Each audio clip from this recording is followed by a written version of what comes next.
नाज़रीन, इस वक्त एक बड़ी खबर सामने आ रही है। तेलंगाना में अवामी मकामात पर मास्क लगाना लाजमी कर दिया गया है। केसीआर हुकूमत ने अहकामात जारी किए हैं। रियासत में 30 अप्रैल तक तमाम मजहबी तकरीबात पर पाबंदी है।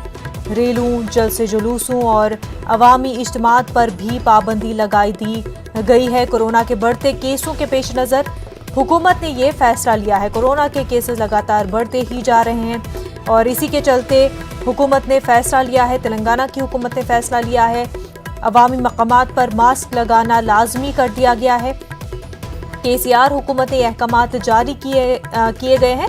रियासत में 30 अप्रैल तक तमाम मजहबी तकरीबात पर पाबंदी है। रैलियों, जलसे जुलूसों और अवामी इज्तिमात पर भी पाबंदी लगा दी गई है।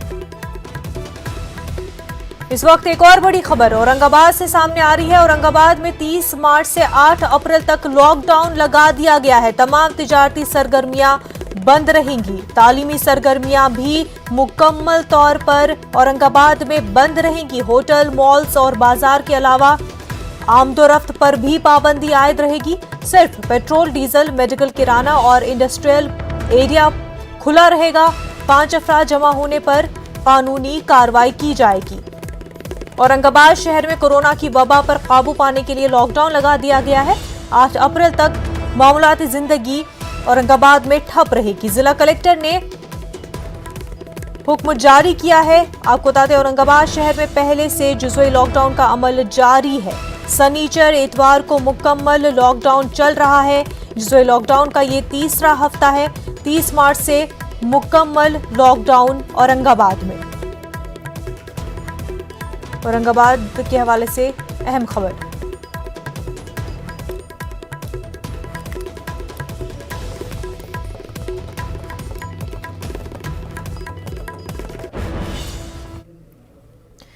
मगरबी बंगाल में पहले मरहले के तहत 30 असेंबली सीटों के लिए वोट डाले गए, जबकि आसाम में पहले मरहले में 47 सीटों के लिए वोटिंग हुई। दोनों रियासतों में अवाम ने जमहूरियत के इस त्यौहार में बढ़ चढ़कर हिस्सा लिया। मगरबी बंगाल में मजमूई तौर पर वोटिंग का फीसद तकरीबन 80% रहा, जबकि आसाम में 72% से ज्यादा पोलिंग रिकॉर्ड की गई। दोनों रियासतों में पोलिंग मजमूई तौर पर पुरअमन रही। बंगाल में बाज़ मकामात पर तशद्दुद के वाक़यात भी पेश आए।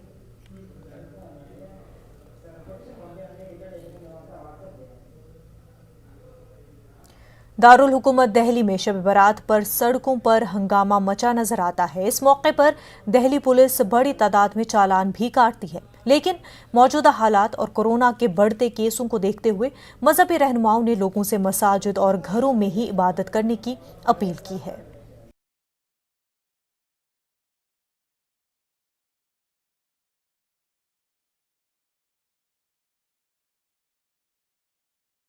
मुल्क में कोरोना के केसेस तेजी से बढ़ रहे हैं। दिल्ली में भी गुज़िश्ता कई दिनों से कोरोना के केसों में मुसलसल इजाफा हो रहा है। इस बीच शब बारात और होली के मौके पर भीड़ इकट्ठा न करने को लेकर एडवाइजरी जारी की जा चुकी है, लेकिन हर साल शब बारात पर हुड़दंग देखने को मिलता है। ऐसे में एक मर्तबा फिर मजहबी रहनुमाओं ने लोगों से अपील की है कि वो भीड़ जमा न करें और अपने इलाके की मसाजिद और घरों में ही खास इबादत का एहतमाम करें। 28 मार्च इतवार के रोज शब बारात है और उसी रोज होली का त्यौहार भी है। कोरोना वायरस भी आहिस्ता आहिस्ता बढ़ता जा रहा है। एहतियात के पेश नज़र हुकूमत की तरफ से उस रात के लिए दिल्ली और दिल्ली के अलावा मुख्तलिफ सूबों में कुछ हदायत जारी की गई है। खासकर अगर मैं दिल्ली की बात करूं तो यहाँ के लिए हिदायत जारी की गई है कि दुकानें ईशा की नमाज के बाद 8:30 बजे तक बंद कर दी जाएंगी और लोगों से ये कहा गया है कि वो घरों में ही इबादत करें या फिर मोहल्ले की छोटी मसाजिद में इबादत की जा सकती है।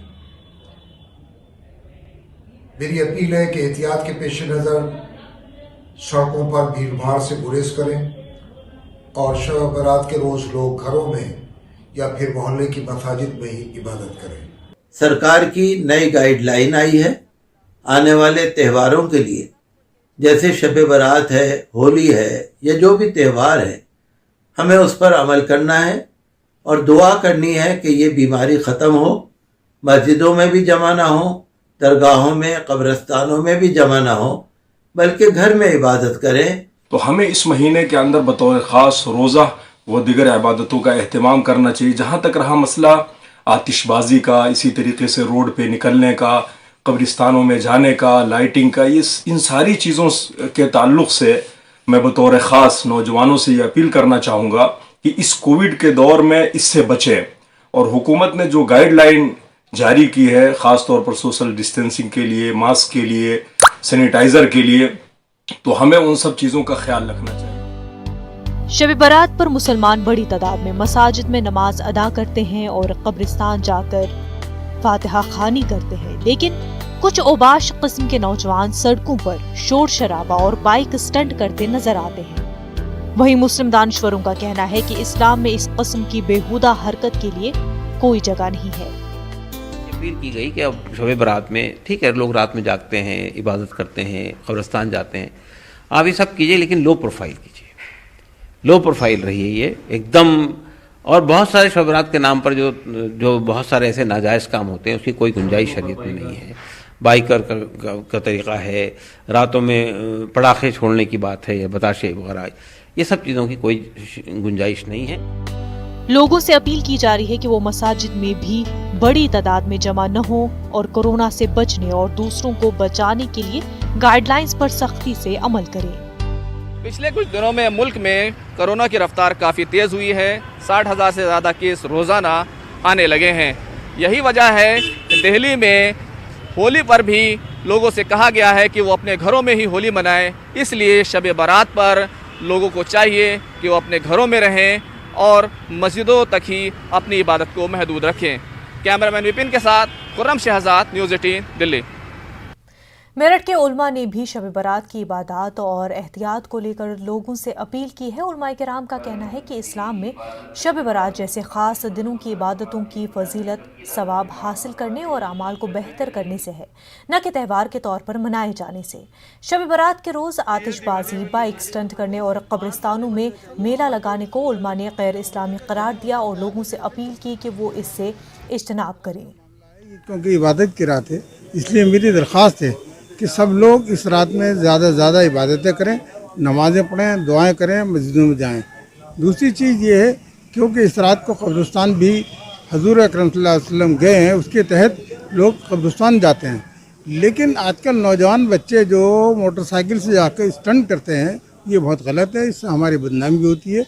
इसलिए मेरी मुसलमान भाइयों से और ख़ासतौर से नौजवानों से अपील है कि अगर आप कब्रिस्तान जाएँ तो पैदल जाएँ और पैदल आएँ और पैदल जाकर ही दुआएं करें। कोरोना की वबा जो है दोबारा फैल गई है, तो इसके लिए भी मेरी मुअद्दबाना दरख्वास्त है कि हम लोग इसका ख्याल रखें और इसके लिए जो भी इसके नियम हैं उनके नियमों का पालन करें।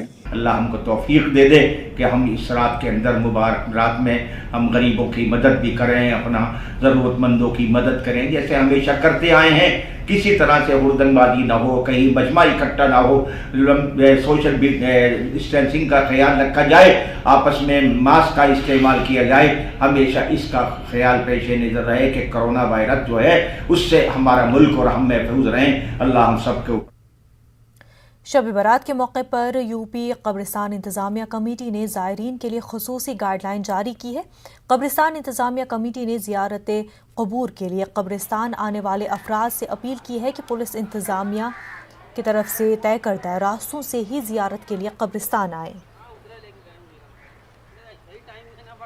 यही अपील है मुसलमान भाइयों से कि वो अपने अपने बुज़ुर्गों की कब्रों पर फातिहा पढ़ने ज़रूर आएँ। पिछले साल कोरोना काल की वजह से कब्रिस्तान सब बंद थे, कोई नहीं जा पाया फातिहा पढ़ने के लिए, लोगों ने घरों से पढ़ लिया था। इस साल ऐसा नहीं है, कुछ गाइडलाइन है, उसको मद्देनज़र रखते हुए, सोशल डिस्टेंसिंग का ख्याल करते हुए लोग कब्रिस्तान आएँ और फातिहा पढ़ें और फातिहा पढ़ने के बाद अपने घरों में जाएं। और जिन रास्तों से आएँ कब्रिस्तान, वो रास्ते गैर मुस्लिमों का ना हो तो ज़्यादा बेहतर होगा। वहाँ होली की आग लगाई जाएगी जलाने के लिए, उनकी एक होली की खुशी अलग तरह की होती है, तो उस खुशी को उनको मनाने दीजिए। आप अपने बुज़ुर्गों के फातिहा पढ़ने के लिए कब्रस्तान आइए, फातिहा पढ़िए और अपने घरों में जाकर रात। इस साल शब बारात और होली का त्यौहार एक साथ पड़ने से यूपी में सिक्योरिटी के इंतजामात को मजीद सख्त कर दिया गया है। रियासत के मुस्लिम अक्सरियती इलाकों में पुलिस के साथ साथ PAC भी तैनात की गई है। इलाहाबाद के मिली जुली आबादी वाले इलाकों में पुलिस ने फ्लैग मार्च किया। पुलिस इंतजामिया का कहना है कि होली और शब बारात के पेश नज़र कब्रिस्तानों और हसास इलाकों में सिक्योरिटी के खसूसी इंतजामात किए गए हैं। इम्पोर्टेंट पॉइंट बन रहे हैं उस दृष्टि से वहाँ हमने फोर्स के पिकेटिंग के पॉइंट बदले गए हैं और डिप्लॉयमेंट भी किया गया है। उसी तरह से PAC का भी जो एक्स्ट्रा हमारी सिविल फोर्सेज हैं उनका भी डिप्लॉयमेंट होगा।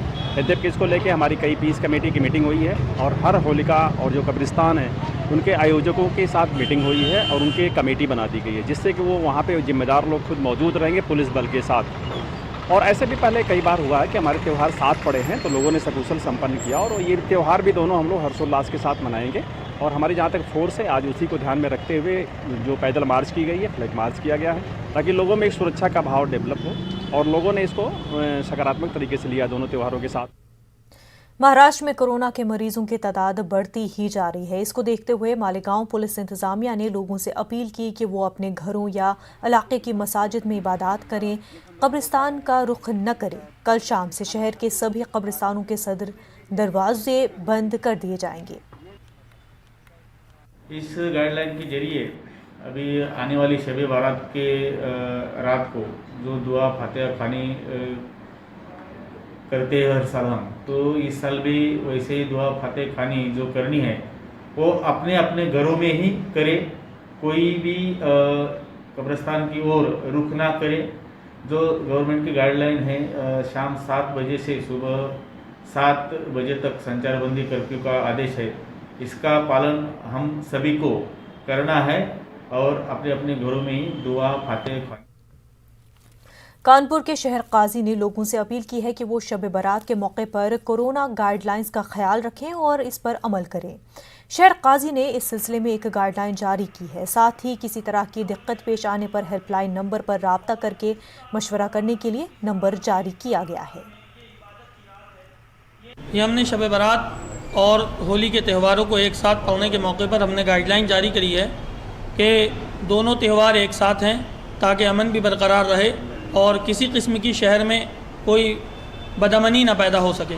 इसलिए हमने जगह जगह और रावतपुर, कर्नलगंज और बजरिया इस तरीके के तमाम इलाकों में और कल्याणपुर वगैरह में गाइडलाइन जारी करी है। उनके नंबर भी हैं।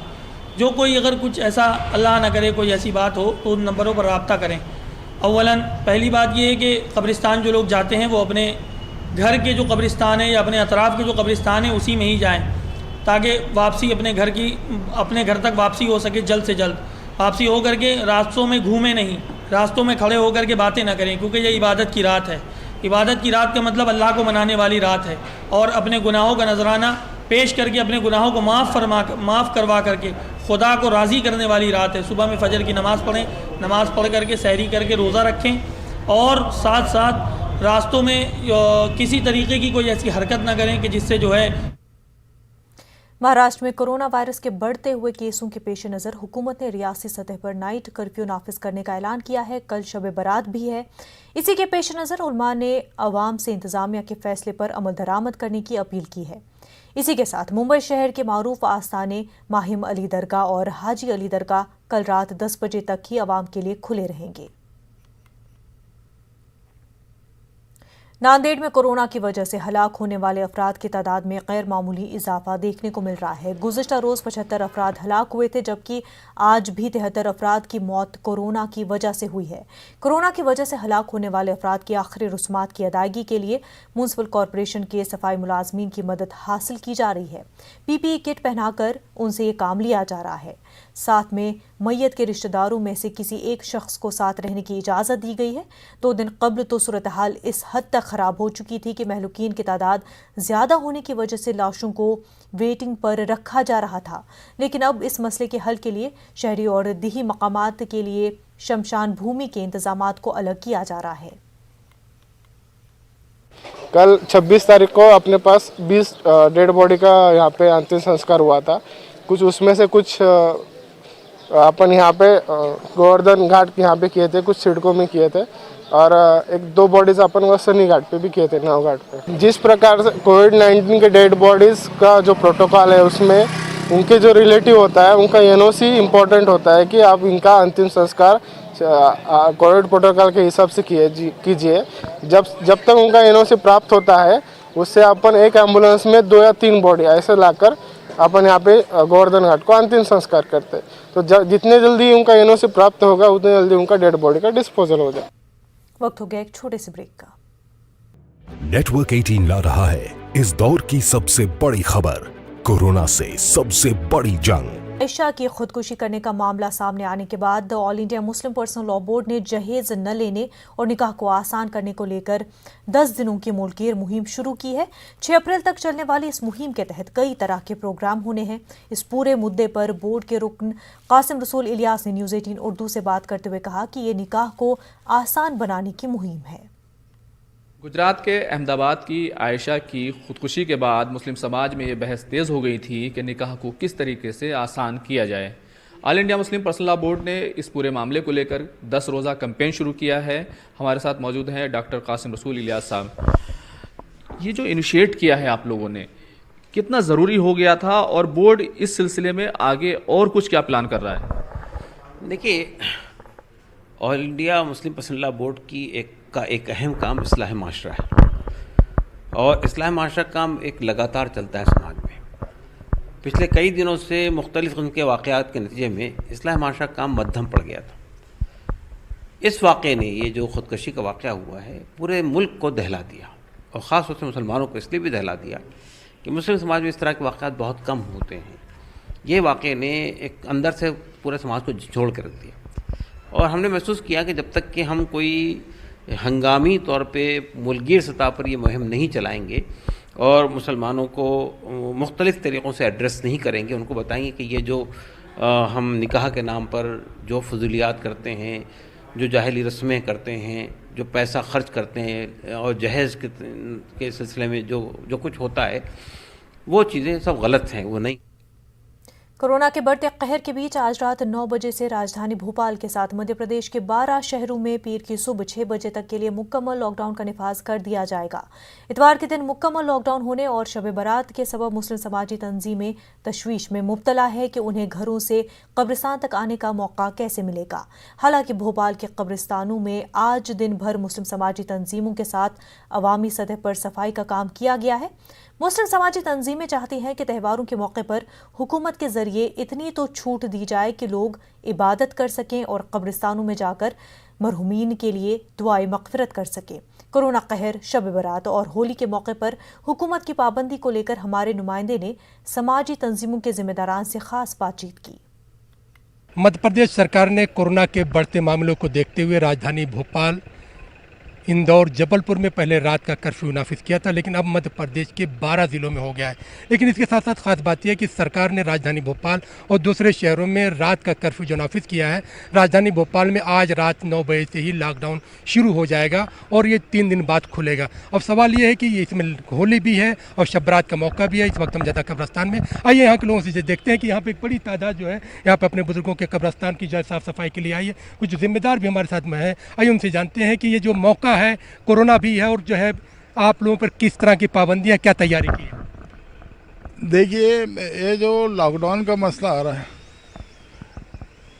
कुरान कहता है वह तो इज्जो बनता था, वह तो जुल्लो बनता था। मौत तो बरंग है, अल्लाह ताला का हुक्म होगा तो पूरी दुनिया की ताकत नहीं रोक पाई, मर जाएगा। एक हमारा दोस्त अभी 4 दिन पहले हमारे साथ रात को 3 बजे तक बैठा रहा साथ।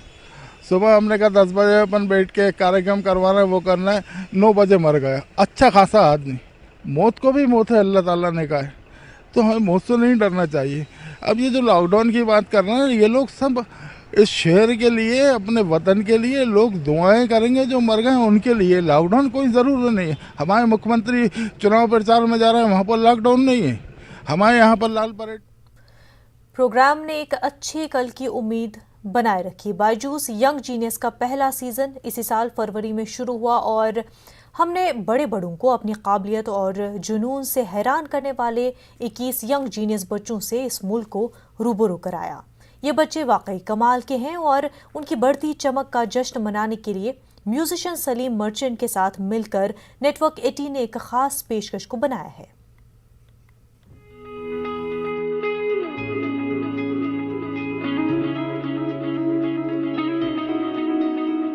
ये कैसे पॉसिबल है, समझाए तो कोई, लगता कुछ अनरियल है, क्या जादू है कोई।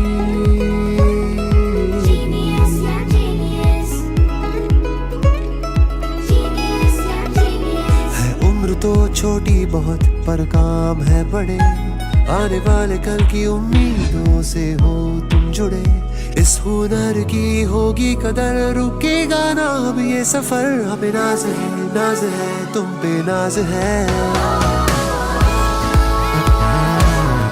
You're the brightest सितारा,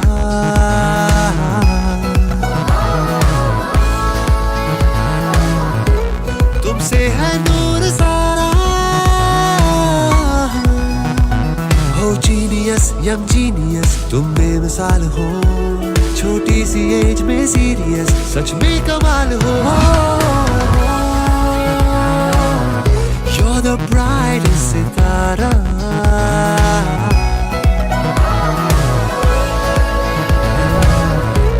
तुमसे है नूर सारा, brightest सितारा।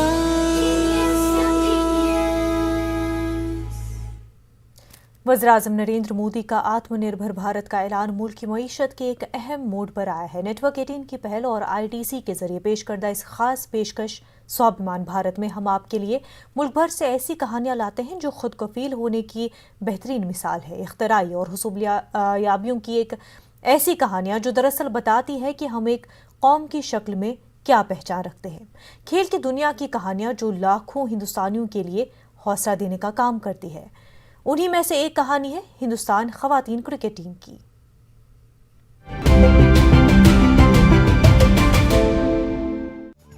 लोगों के बीच पहचान और उनका समर्थन मिलने से पहले एक लंबे समय के मुश्किल सफर से गुजरी महिलाओं की क्रिकेट टीम डायना एदुलजी भारत में महिला क्रिकेट के लिए एक आइकन है। ये एक दिवसीय मैचों में देश की पहली कप्तान थी और इन्होंने 1978 और 1993 के विश्व कप की टीम का नेतृत्व भी किया। Women's Cricket Association of India was formed only in 1974 when we played the first nationals, and that's when I represented Mumbai in that first national at Pune. 2017 के विश्व कप फाइनल में पहुंचने के लिए युवा और साहसी महिला क्रिकेटरों की एक नई पीढ़ी ने सभी उम्मीदों को पार कर लिया। उस इतिहास बनाने वाली टीम की स्टार एथलीट में से एक थी Smriti Mandhana. Last 10 years there are a lot more opportunities for women, and for becoming self-sufficient, India as a whole, I think we are doing that brilliantly in all sectors.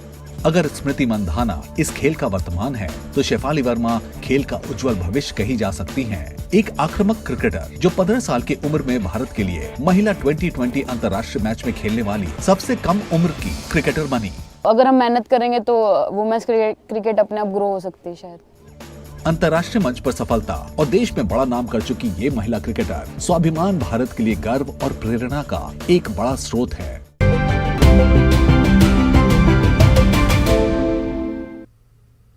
हमारी खास पेशकश स्वाभिमान भारत में देखिए हिंदुस्तान की खवातीन क्रिकेट टीम के सितारों की पूरी कहानी इस हफ्ते। आगे बढ़ते हैं। नागार्जुना असेंबली के ज़िमनी इंतखाबात के लिए TRS की तशहीदी मुहिम जोरों पर है। TRS के रुकन असेंबली और गवर्नमेंट विप बालका सोमन और TRS लीडर श्रीधर रेड्डी और दूसरे सीनियर लीडरों ने पेडावुरुना मंडल के पोतनूर गांव